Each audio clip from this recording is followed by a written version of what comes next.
ஸ்ரீ சங்கரா TV நேயர்களுக்கு வணக்கம். அனைவருக்கும் இனிய புத்தாண்டு நல்வாழ்த்துக்கள். இன்னைக்கு ஜனவரி மாதம் 1ஆம் தேதி வியாழக்கிழமை. இன்னைக்கு பிரதோஷமும் கூட. இந்த ஆண்டு எப்படி இருக்க போகுது, 12 ராசிகளுக்கும் இந்த ஆண்டுனுடைய பலன் என்ன அப்படிங்கிறத நான் இன்னைக்கு சொல்றேன்.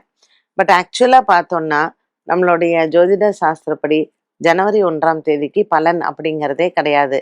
ஆனா நேயர்கள் எல்லாருமே எதிர்பார்ப்பாங்க, எல்லா இதுலயும் போடுறாங்களே, ஏன் சங்கரா டிவியில சொல்லல அப்படின்ட்டுன்னு. அதனால நேயர்களுக்காகத்தான் இந்த ஜனவரி ராசி பலனை தவிர, இந்த ஜனவரி 1ஆம் தேதிக்கே கிரகங்கள் மாற்றம் இருக்குமான்னு கேட்டிங்கன்னா கண்டிப்பாக கிடையாது. மகர சங்கராந்தி பலன் தான் நம்மளுடைய சாஸ்திரத்துல சொல்லியிருக்கிறது. அடுத்தது சித்திர வருட பலன் இருக்கும். அந்த இதை வச்சு ஒரு பொது பலனாக இன்னைக்கு சொல்லணும் அப்படின்னு பார்த்தா 2026 எப்படி இருக்கும் அப்படிங்கிற ஒரு எதிர்பார்ப்பு எல்லாருக்குமே இருக்கு இல்லையா? ஸோ ரொம்ப இந்த வருடத்துல நமக்கு பொருளாதார உயர்வு ரொம்ப நல்லா இருக்கும். நிறைய பேருக்கு போர் வருமா, இந்த மாதிரியான சில கேள்விகள், பயம்லாம் நிறைய பேருக்கு இருக்கு. ரொம்ப கவனமாக இந்த வருடத்தில் உலக மக்கள் கவனமாக இருக்க வேண்டிய ஒரு காலகட்டம் எது அப்படின்னு பார்த்தீங்கன்னா, ஏப்ரல் மாதம், ஜூலை மாதம், நவம்பர் மாதம். இந்த மாதங்கள்ல சைனால வார் வர்றதுக்கான, டெரரிசம் வர்றதுக்கான வாய்ப்புகள் இருக்கு. ஸோ சனி என்னுடைய இந்த மாற்றம், குருவினுடைய மாற்றம், ராகு கேது மாற்றம் இந்த வருடத்துல பார்த்தீங்கன்னா பெண் குழந்தைகள் பிறப்பு அதிகமாக இருக்கும். உடல் ஆரோக்கிய இதுன்னு பார்க்கறச்சு கண் சம்பந்தப்பட்ட பிரச்சனைகள் அதிகம் இருக்கும். கால் சம்பந்தப்பட்ட வியாதிகள் அதிகமாக இருக்கும். But medical advancements and medical facilities பார்த்தீங்கன்னா ரொம்பவுமே சூப்பராக இருக்கும் நம்மளுக்கு. அண்ட் எல்லாரும் ரொம்ப விருப்பமா எதிர்பார்த்துன்னு இருக்கக்கூடிய ஒரு விஷயம் நமக்கு தமிழ்நாட்டில் வரக்கூடிய இந்த தேர்தல் தான். ஸோ இந்த தேர்தல் எப்படி இருக்கும் அப்படிங்கிறது மகர சங்கராந்தி பலனும் சித்திர வருட பிறப்பு பலனும் நிர்ணயம் செய்யும். ஸோ அந்த காலகட்டத்தில் நம்ம அதை பற்றி பேசலாம். இந்த வருடம் 12 ராசிக்கும் எப்படி இருக்கும், யார் யார் என்னென்ன பரிகாரம் பண்ணலாம் அப்படிங்கிறதையும் பார்த்துடலாம்.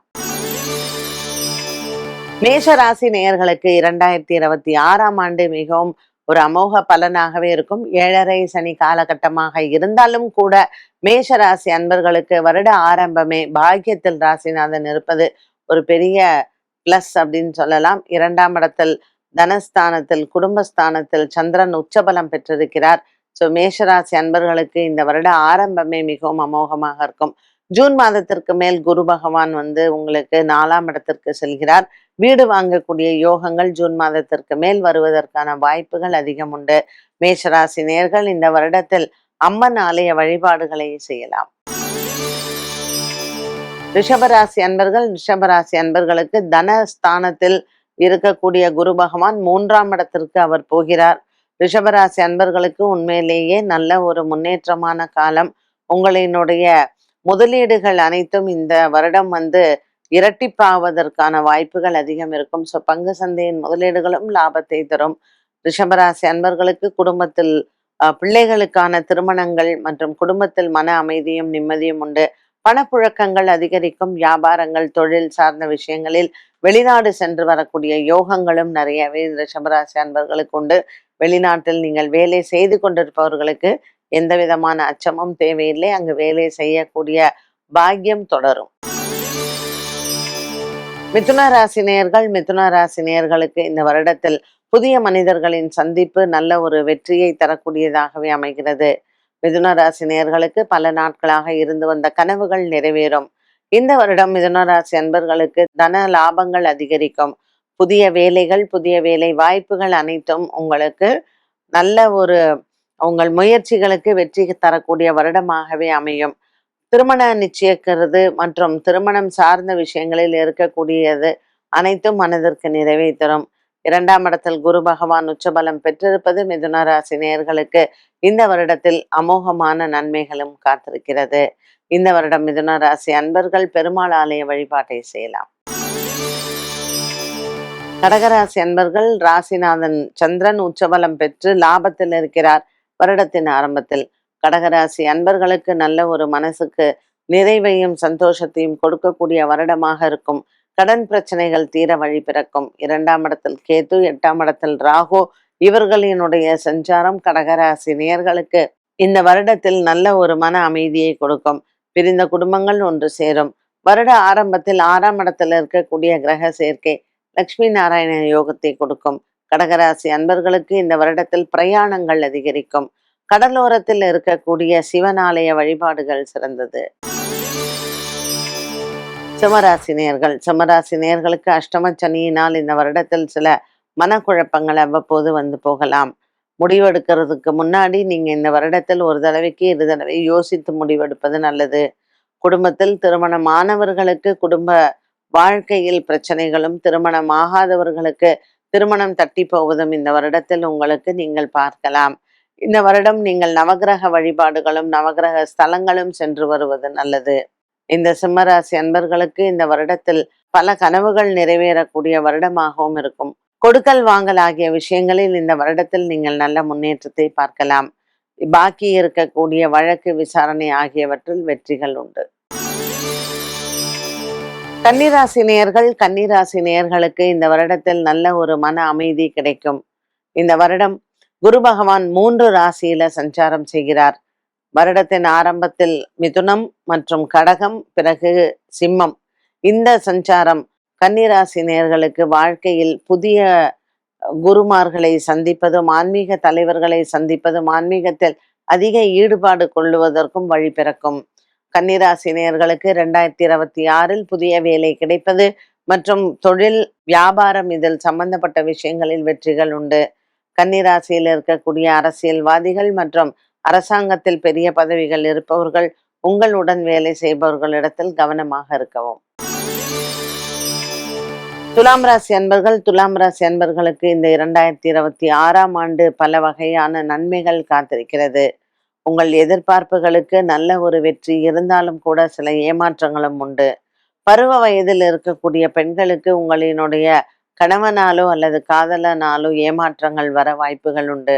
வருடத்தின் ஆரம்பமான 1ஆம் தேதி துலாம் ராசி அன்பர்களுக்கு சுவாதி நட்சத்திரக்காரர்களுக்கும் விசாக நட்சத்திரக்காரர்களுக்கும் சந்திராஷ்டமம். துலாம் ராசி அன்பர்களுக்கு 2026 ஒரு சிலருக்கு திருமண யோகங்கள் காத்திருக்கிறது. ஜூன் மாதத்திற்கு பின் குரு பகவான் 10ஆம் இடத்தில் வரும் பொழுது வேலை விஷயத்தில் கவனமாக இருக்க வேண்டும். விருச்சிக ராசி நேயர்களுக்கு 2026 முருகன் ஆலய வழிபாடுகள் உங்களுக்கு நல்லது.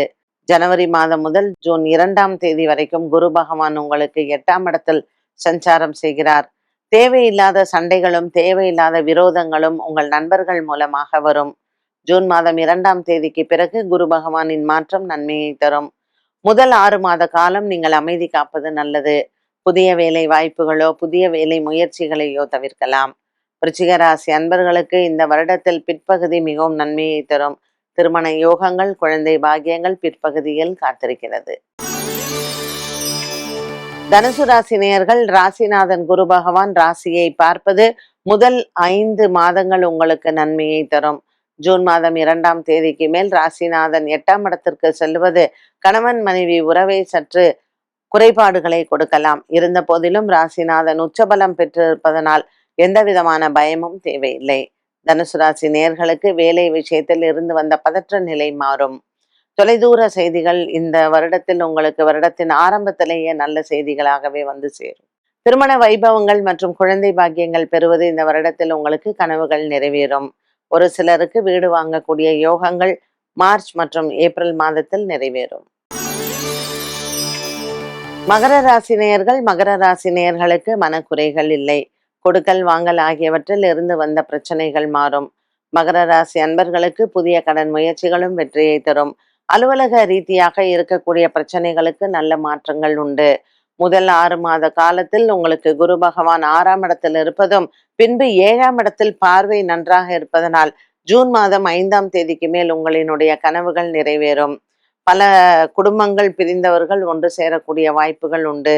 வீடு வாங்கக்கூடிய அமைப்பும் வீடு வாங்கக்கூடிய யோகமும் கிடைக்கும். குடும்பத்தில் இருக்கக்கூடிய பெரியோர்களின் ஆசீர்வாதங்களையும் பெறலாம்.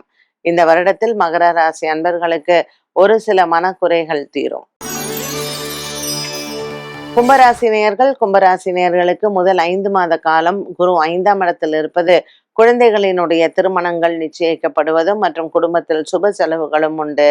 ராசியில் இருக்கக்கூடிய ராகு மற்றும் கேது பகவான் 7ஆம் இடத்தில் வருடத்தின் இறுதியில் மாறுகிறார்கள். குரு பகவான் உங்களுக்கு 5, 6, 7 ஆகிய இடங்களினுடைய சஞ்சாரங்கள் கும்பராசி அன்பர்களுக்கு குடும்பத்தில் சில சுபங்களை கொடுக்கும். கடன் கொடுத்திருக்கக்கூடிய இடத்தில் பணத்தை முதல் 3 மாதத்தில் வாங்குவது நல்லது. பண விவகாரத்தில் அடுத்தவர்களிடத்தில் எச்சரிக்கையாக இருக்கவும். ஒரு சிலர் ஏமாறுவதற்கான வாய்ப்புகள் உண்டு. மீனராசினியர்களுக்கு 2026ஆம் ஆண்டு மிகவும் சிறப்பானதாகவே இருக்கும். 4ஆம் இடத்தில் இருக்கக்கூடிய குரு பகவான் 5 மற்றும் 6ஆம் இடத்தில் சஞ்சாரம் செய்ய போகிறார். இந்த மீனராசி அன்பர்களுக்கு ராசியில் இருக்கக்கூடிய சனி பகவான் இந்த வருடம் நன்மையை தருவார். வியாபார சம்பந்தப்பட்ட விஷயங்களில் சில குழப்பங்கள் இருந்து பின்பு மறையும். இந்த வருடத்தில் மீனராசி அன்பர்களுக்கு பங்கு சந்தையின் முதலீடுகளும் பூமி சம்பந்தப்பட்ட முதலீடுகளும் நன்மையை தரும். பிள்ளைகளுக்கு கொடுக்க வேண்டிய சொத்து பாகங்கள் பிரிவினைகள் இது அனைத்தும் சுமூகமாக நடக்கும். இந்த மீனராசி அன்பர்களுக்கு வருடத்தின் ஆரம்பத்தில் 10ஆம் இடத்தில் இருக்கக்கூடிய கிரக சேர்க்கைகள் அலுவலக ரீதியாக சற்று குழப்பங்களை கொடுத்தாலும் மார்ச் மாதத்திற்கு மேல் அது தீரும். 12 ராசிகளுக்கும் உண்டான பலன் மற்றும் பரிகாரத்தை பார்த்தோம். இந்த நாளுக்கான கேள்வியை பார்க்கலாம். 2026ஆம் ஆண்டில் எந்தெந்த கிரக பெயர்ச்சிகள் நடைபெறுகின்றது, அதன் பொதுவான பலன்கள் என்ன? வாக்கிய பஞ்சாங்கப்படி மார்ச் மாதம் சனி பெயர்ச்சி இருக்கு. நம்ம திருக்கணிதப்படி ஏற்கனவே சொல்லிட்டோம். ஸோ இந்த மார்ச் மாதத்தில் வரக்கூடிய சனி பெயர்ச்சி வாக்கிய பஞ்சாங்கப்படி மீன ராசிக்கு வருகிறார். குரு பெயர்ச்சி உங்களுக்கு ஜூன் மாதம் 2ஆம் தேதி நடைபெறுகிறது. கடகராசிக்கு வருகிறார். அப்புறம் நவம்பர்ல பாத்தீங்கன்னா அவர் அதிசாரமா சிம்ம ராசிக்கு ஒரு 2 மாத காலத்தில் இருக்கிறார். ஸோ இந்த வருடம் குரு பகவான் 3 ராசியில இருக்கிறார். உலகத்திற்கு அது அவ்வளோ நல்லது கிடையாது. அதனாலதான் நான் ஏற்கனவே சொன்னேன், சைனால சில டெரரிசம், அதுக்கப்புறம் உலகத்துல ஒரு 2 இடத்துல போர் வருவதற்கான வாய்ப்புகள் எல்லாம் இருக்குன்னு. அது ஏப்ரல், ஜூலை மற்றும் நவம்பர், டிசம்பர் ஆகிய மாதங்கள்ல வரலாம். கிரக பெயர்ச்சிகள்ல டிசம்பர் மாதம் உங்களுக்கு ராகு கேது பெயர்ச்சி வருது. ஸோ கேது பகவான் குருவோட சேர்ந்து அவர் கடகத்துல இருக்க போறார். ராகு பகவான் மகரத்திற்கு வரப்போறார். ஸோ இப்படிப்பட்ட ஒரு கிரக பெயர்ச்சிகளை இந்த வருடம் நம்ம பார்க்க போறோம். பலன்கள் அப்படின்னு பார்க்கும் பொழுது குரு 3 ராசிகள்ல வர்றது அரசியல் தலைவர்களுக்கும் அரசியல்வாதிகளுக்கும் பெரிய பிரபலமாக உலக அளவுல இருக்கிறவங்களுக்கும் உடல் ஆரோக்கியத்தில் பாதிப்புகள் வரும். அதனால அதுல கொஞ்சம் நம்ம எச்சரிக்கையோட இருக்கணும். மக்களுக்கு பாத்தீங்கன்னா இந்த குருவினுடைய மாற்றம் நம்ம எல்லாரும் ஏற்கனவே சொன்னது போல தங்கத்தின் விலை அதிகமாறுது. பட் அதுக்கு தகுந்த மாதிரி நம்மளுடைய பொருளாதாரமும் கண்டிப்பாக உயரத்தான் செய்யும். என்ன நேயர்களே, இன்றைய சுபதினம் நிகழ்ச்சி அனைவருக்கும் பயனுள்ளதாக அமைந்திருக்கிறது. மீண்டும் சந்திக்கும் வரை நன்றி, வணக்கம்.